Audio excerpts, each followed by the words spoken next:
বিপৰ্যস্ত কংগ্ৰেছে 2031 চৰকাৰ কৰিব নোৱাৰে। ৰাজীৱ ভৱনৰ বেৰ ফালি কেতিয়াবা খবৰ আহে 2031ক লক্ষ্য কৰি কংগ্ৰেছ আগবঢ়া বুলি। পিছে 2031তো কংগ্ৰেছৰ সপোন বাস্তৱ নহ'ব বুলি প্ৰকাৰান্তে কৈ দিলে অখিল গগৈয়ে। মিত্ৰতাৰ অপেক্ষাত ৰৈ বহু সময়ত অতিষ্ঠ হৈ পৰা অখিল গগৈয়ে কংগ্ৰেছৰ সাম্প্ৰতিক অৱস্থা দেখি 2031তো যে দলটোৱে চৰকাৰ কৰিব নোৱাৰে সেয়া প্ৰকাৰান্তে কৈ পেলালে। আব্দুৰ ৰছিদ মণ্ডল, আটাছুৰ প্ৰাক্তন মুখ্য উপদেষ্টা দুলাল বৰুৱাই যোগদান কৰা অনুষ্ঠানত অংশ লৈ কংগ্ৰেছৰ ভৱিষ্যত এক প্ৰকাৰ পৰিষ্কাৰ কৰি দিলে অখিল গগৈয়ে। এইবাৰ ৰাইজৰ দলৰ 10-15 জন বিধায়ক বিধানসভাত প্ৰৱেশ কৰিব বুলি আশাবাদী অখিল গগৈ। এই ধাৰা অব্যাহত ৰাখি ৰাইজৰ দলে 2031 চনত চৰকাৰ গঠন কৰিব বুলিও দাবী কৰে অখিল গগৈয়ে। অৰ্থাৎ ৰাইজৰ দলে চৰকাৰ গঠন কৰিলে 2031তো চৰকাৰ কৰিব নোৱাৰে গৌৰৱ গগৈৰ দলে। 2021 চনত আমি এজন বিধায়ক আছিলোঁ, জেইলৰ পৰা বিধায়ক হৈছিলোঁ।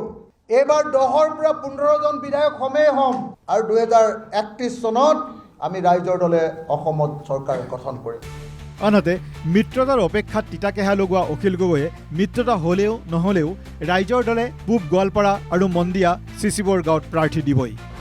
পূব গোৱালপাৰা সমষ্টিৰ পৰা ৰাইজৰ দলে প্ৰতিদ্বন্দ্বিতা কৰাব আব্দুৰ ৰছিদ মণ্ডলক। আনহাতে চিচিবৰ গাঁৱত দলটোৰ প্ৰাৰ্থী হ'ব দুলাল বৰুৱা আৰু মন্দিয়াত প্ৰতিদ্বন্দ্বিতা কৰিব চেয়াৰমান আলী আহমেদে।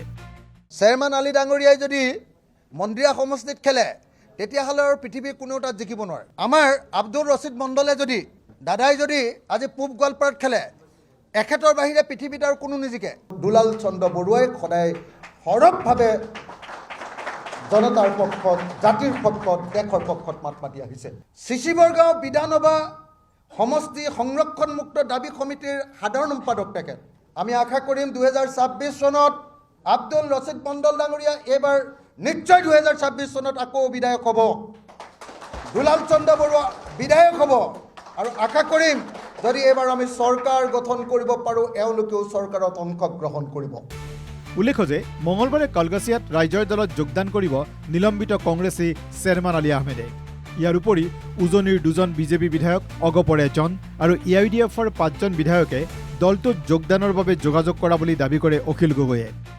কাইলৈ কলগাছিয়াত বাগবৰ বিধানসভা সমষ্টিৰ সন্মানীয় বিধায়ক চেয়াৰমান আলী ডাঙৰীয়াই কাইলৈ আমাৰ দলত বিয়লি 3 বজাত যোগদান কৰিব। গতিকে কাইলৈৰ পৰা ৰাইজৰ দলৰ বিধায়ক হ'ব 3 জন। মাত্ৰ কংগ্ৰেছ দলৰ লগত আমাৰ আসনৰ বুজাপুৰীয়া হ'লেই বিজেপি দলৰ উজনি অসমৰ 2জন বিজেপি দলৰ বিধায়কে আমাৰ দলত যোগদান কৰিব। অসম গণ পৰিষদৰ এজন বিধায়কে যোগাযোগ কৰি আছে। AIDFৰ 5জন বিধায়কে আমাৰ দলত যোগদান কৰিবৰ কাৰণে আমাৰ দলৰ লগত যোগাযোগ অব্যাহত ৰাখিছে। দলটোলৈ এনেধৰণে নেতাৰ আগমনেই হয়তো অখিল গগৈক 2031ৰ প্ৰতি আশাবাদী কৰি তুলিছে। ভিডিঅ' জাৰ্নেলিষ্ট সঞ্জয়ৰ সৈতে দীপংকৰ কলিতাৰ ৰিপৰ্ট NKTV+।